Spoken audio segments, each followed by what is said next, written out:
El Salvador, un pequeño país con una población de 6 millones de habitantes y un PIB de unos 28.000 millones de dólares, ha captado la atención mundial. Como habéis visto, no hablamos de una economía muy relevante a nivel geopolítico, pero su líder, Nayib Bukele, ha llamado la atención de todos los medios de comunicación. Por un lado, por su curioso intento de adoptar Bitcoin como moneda de curso legal y por otro, sus métodos poco convencionales para abordar la crisis de delincuencia que padecía la nación. El Salvador tenía la tasa de homicidios violentos más alta del mundo en el año 2015, con 103 homicidios por cada 100.000 habitantes. Y este 4 de febrero se celebran nuevas elecciones en el país. Y la pregunta es, ¿qué tal lo hizo? ¿Mereció la pena todo ese esfuerzo para combatir la criminalidad? Hoy responderemos a estas preguntas, así que no me enrollo más, poneros cómodos, que empezamos.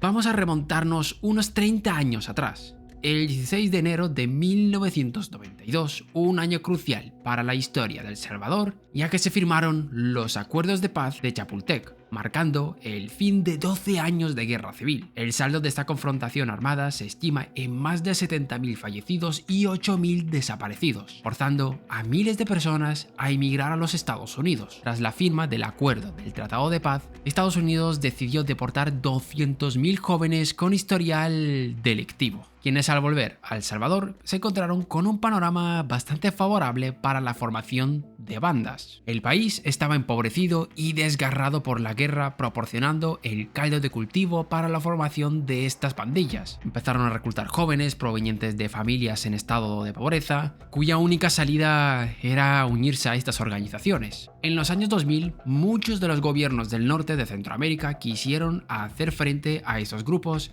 implementando políticas de mano dura. Y en el 2012, el gobierno de El Salvador intentó buscar una tregua a cambio de beneficios a los carcelarios. Evidentemente esto no le hizo mucha gracia a la población, a pesar de la evidente reducción en la tasa de homicidios. Pero bueno, duró bastante poco. El fin de la tregua en 2015 convirtió a El Salvador en el país más peligroso del mundo, alcanzando una cifra de 105 homicidios por cada 100.000 habitantes. En este contexto nacía la figura de Nayib Bukele en el año 2019 con su promesa de poner fin a ese clima violento creado por las pandillas. Sus actos han generado controversia por parte de la comunidad internacional. El estado de excepción implicaba que la policía podía detener o intervenir sin orden judicial y con mínimas pruebas. Eso sí, las medidas han conseguido su objetivo. En el año 2022, El Salvador registró solo 8 asesinatos por cada 100.000 habitantes,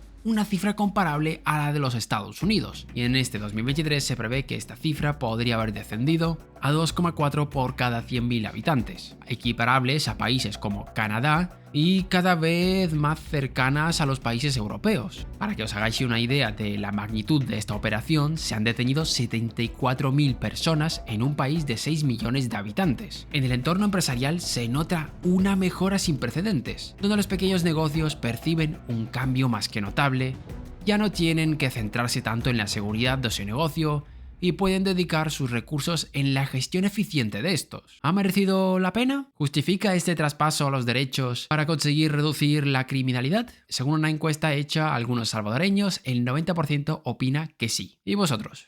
¿Qué opináis?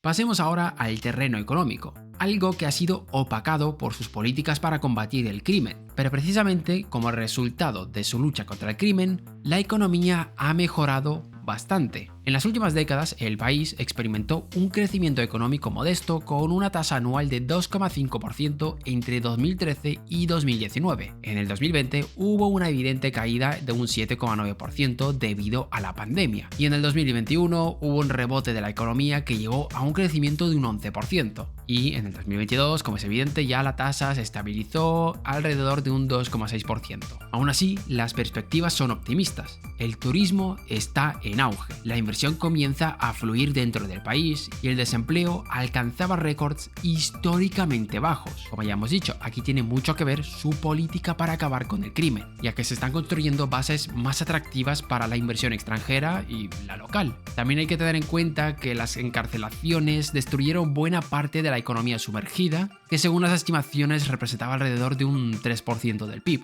JP Morgan expresaba su optimismo respecto a la economía salvadoreña. En su informe estiman que esta crecerá a tasas superiores de un 3% en los próximos años. Según el Banco de Santander, la llegada de visitantes estadounidenses experimentaba un fuerte aumento, duplicando los ingresos por turismo, que ya superan el 10% del PIB. Las redes sociales se llenaban de vídeos de personas en la calle caminando de forma tranquila, algo que era impensable hasta hace unos años. El saldo fiscal también ha tenido una mejora bastante considerable, pasando de un déficit de un menos 10% a un déficit de un menos 2%, la mejora más que notable. Pero sé lo que todos estáis esperando.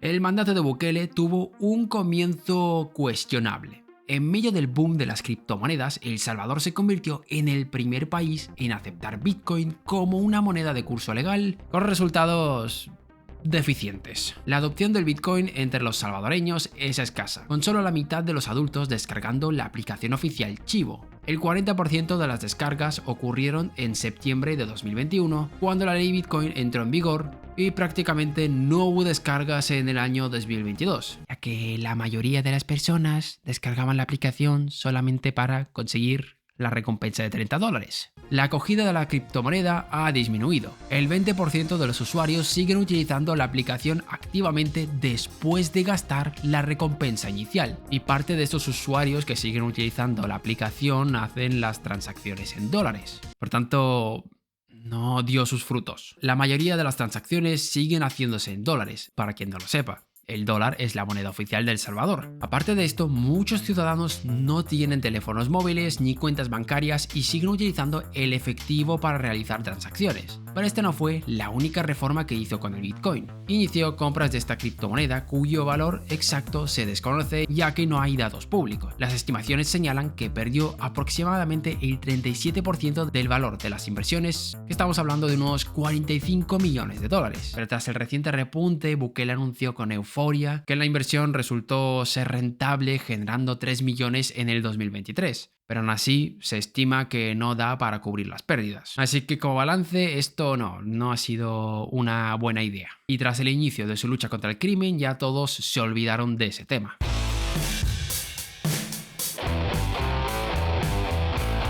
A pesar de los evidentes repuntes en la economía tras la enorme victoria contra el crimen organizado, están surgiendo serias dudas sobre la salud financiera del país en el año 2022. A pesar de haber disminuido el déficit, como ya hemos comentado, hay serias dudas sobre la sostenibilidad de la deuda pública, concretamente hablando del sistema de pensiones, debido principalmente a la disminución en las reservas internacionales que hubo en estos últimos años, y los recientes movimientos que hizo con los bonos y el sistema de pensiones, que no queremos meternos en detalle porque este vídeo no queremos hacerlo tan técnico. Lo que sí que ha generado optimismo es que se empezaron a materializar inversiones como la asociación del gobierno con Google Cloud, con planes para establecer oficinas y ayudar a transformar digitalmente el país. Starlink también ha firmado con El Salvador para comercializar sus servicios de internet satelital por primera vez dentro de Centroamérica. También está tratando de establecer relaciones comerciales con China, discutiendo la firma de varios tratados de libre comercio y un convenio de intercambio educativo entre ambas naciones. Multinacionales chinas han construido proyectos de infraestructura como la planta potabilizadora en el lago Ilopango, que beneficiará a 250.000 personas. Asimismo, el país asiático entregó 10.000 toneladas de fertilizantes y 7.570 toneladas de cereales,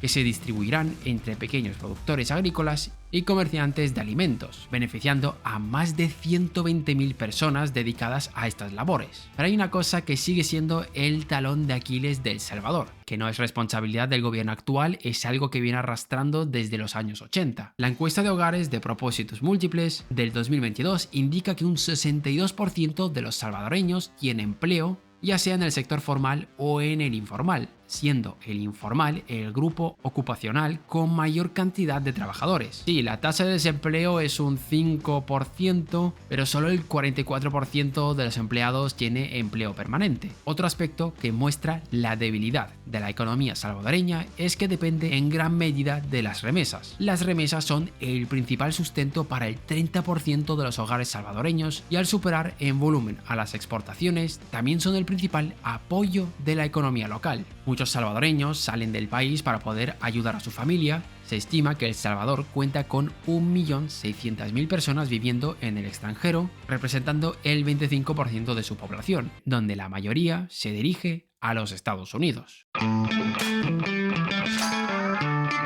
El balance parece ser bastante positivo. Si bien aún hay cosas que mejorar, la economía salvadoreña parece ir bastante bien encaminada. La reducción drástica del crimen permitió que El Salvador se convierta en un destino más atractivo no solo para inversión extranjera, sino para que los propios salvadoreños puedan montar sus negocios. La reforma de pensiones es un poco extraña, no se pueden hacer ahora predicciones sobre ella. Y lo del Bitcoin, bueno, como que no.